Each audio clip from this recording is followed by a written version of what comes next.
Hey there guys, today I'm going to show you how I built the tool/battery box that's going to go on the front of the travel trailer.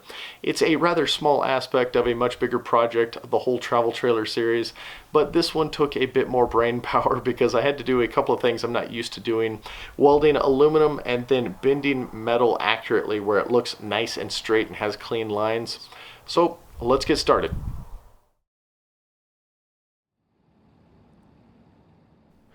I started this project out by picking up some aluminum diamond plate from my local industrial metal supply and taking advantage of their cutting and shearing services to cut the plate into more manageable and transportable pieces. I also took advantage of their shearing service to get my main dimension, which was one 16-inch wide strip that I would use for the sides and the walls to the box.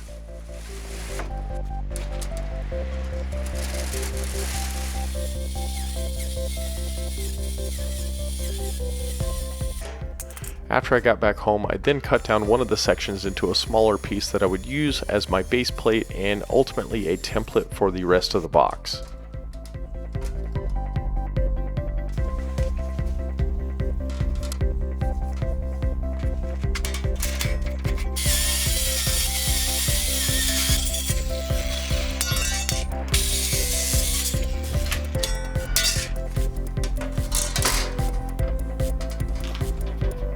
So right now the bottom plate is finished, and this is what I'm going to use to determine my angles and shape of the rest of the box.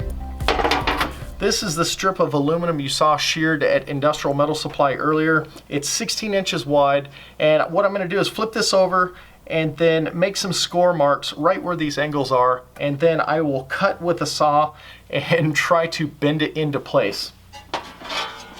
This is a little test piece that I did. I just used my saw to basically cut a little bit out to where I can have a relief section, and you'll see it bends nice and crisp.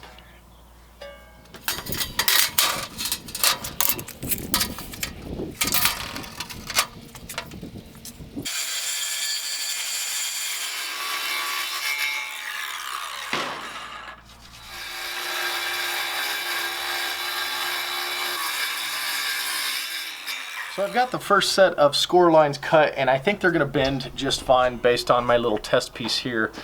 But when I've been looking at these angles down towards the back, they're so much sharper, so I'm not sure if it's going to be able to bend that sharp without having a huge relief cut here. So I may end up welding that, but anyway, I'm going to score those anyway and just see if I can get them to bend. And right now I'm just going to take the angle grinder to all of these score marks to soften them up, round them over a bit, so hopefully they'll bend a little bit nicer.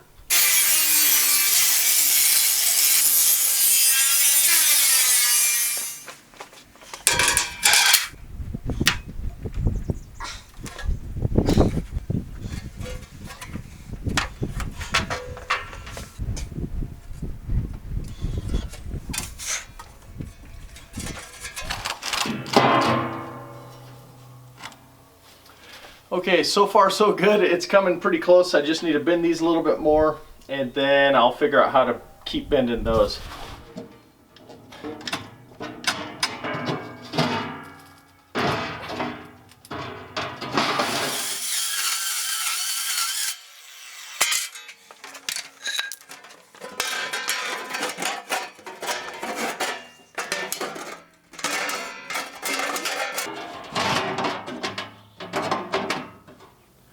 Okay, so here's the spool gun I'm going to use to weld the aluminum. I have this hooked up to my Forney 190 multi-process welder with 100% argon gas, and the biggest difference between this and the other MIG welding you've seen me do in the past is the fact that this uses aluminum wire, so instead of being pushed from the machine through a long line, it's housed in this spool and just pushed a short distance because of its softness. This is the first time I've welded any amount of aluminum, so it's going to be a bit of a trial and error learning experience. So initially you're probably going to see some terrible welds, but hopefully by the end, as I figure out the settings and get everything dialed in, they should be looking hopefully halfway decent. Okay, so for the initial welds in this project, I think I made just about every mistake a guy can make when he's using a spool gun for the first time.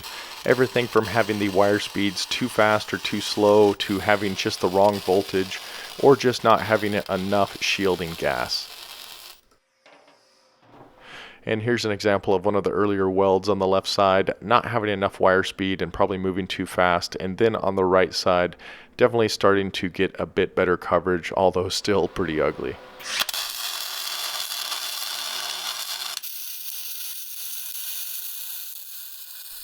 And here's just another example of that. The top portion looking pretty decent and having decent coverage. And then down here at the bottom was one of my very first welds, and everything was just pretty much off. Okay, so right now the main box is pretty much finished in spite of my trial and error technique of learning how to use the spool gun, but I am starting to get it just a bit more dialed in. So the last thing I need to do is seal up this back seam where the open ends were when I formed the sides around this base plate. And I'm just going to use a scrap piece of aluminum and basically put it right there to give a little bit of extra material to weld against. One of the big issues when I was doing a lot of these welds was the concern that it would burn through the relatively thin 0.100 material. So you'll see a lot of these look like I went over them pretty fast, and that is definitely the case. And here at the end of this bead on the back side of the seam, you will see at the top there was a couple areas that I burned through from the inside.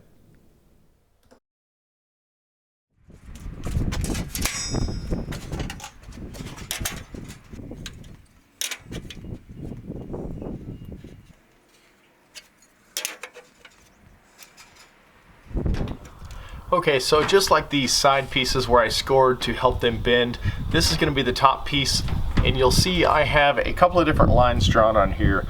One is right outside the edge of the box, and then the second one is where I want the bend to happen. It's about 1/2 inch out, and that way it should give me enough clearance for when the lid opens and closes. So I'm going to score them right now and then try to bend them in place.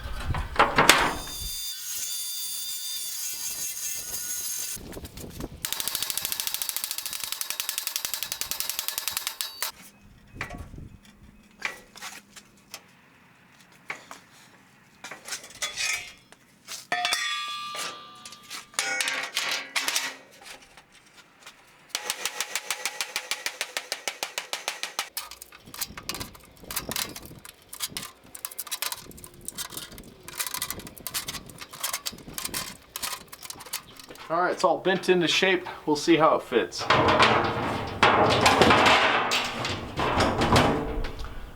think it's pretty good. So now I'm going to weld these corners, and then I'll start to add some structural support on the inside.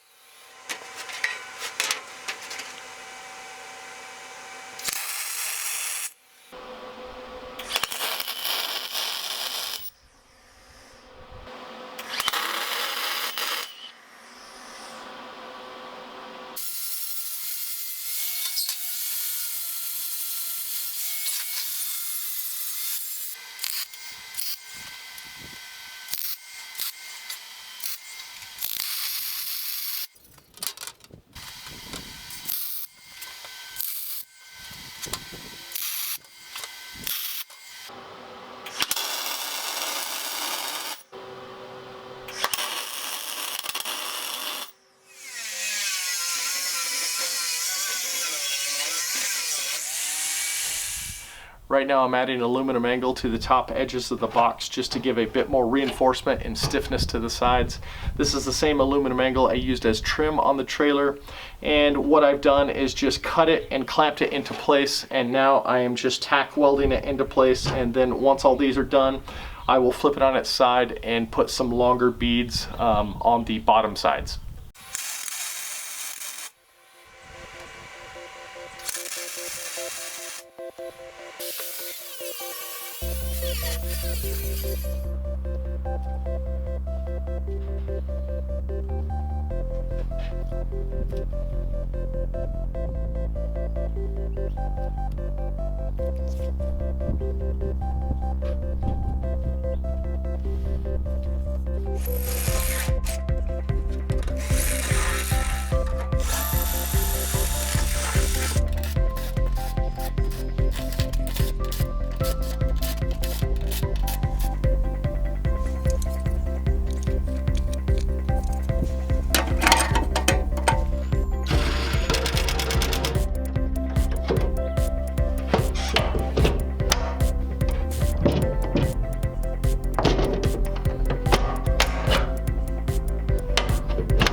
Okay, so it's all mounted to the front of the trailer and it is ready to go. The lid fits really tight and snug.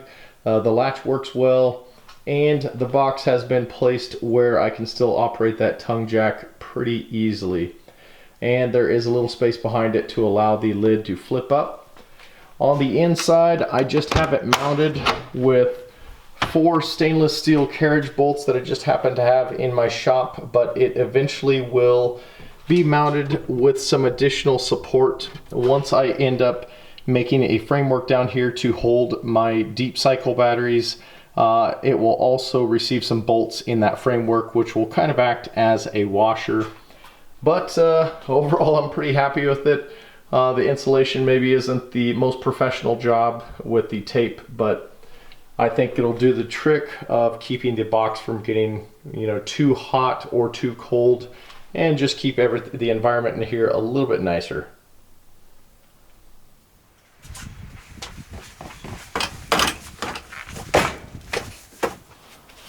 Okay, so that's pretty much it for the battery box. I hope it was interesting to see how I put it together. I'm guessing some of you may be wondering if I think it was worth it to build one versus buying one pre-made. Well, in terms of cost and the effort that you're going to put out, I don't think there's any way that you can compete with a pre-manufactured box. Maybe it's not going to be to the exact specifications that you want, but versus the time and effort you will spend to make it, it probably is worth it. But if you happen to have an irregularly shaped trailer, or you want thicker diamond plate or insulation or some of the things that I added, then in that case I do think it's worth it to spend the extra time and effort. But probably for most people, pre-manufactured is going to be better. But with that said, I'm really glad that I did it. As for what is next on the trailer, that is probably going to be trailer stabilizers, the back bumper. I'm going to build some steps, and then I will finally get to the 12-volt wiring and the interior after that. So as always, guys, I thank you for watching. Check me out on Instagram. Give me a thumbs up if you like this. Subscribe for more content like this, and we will see you next time.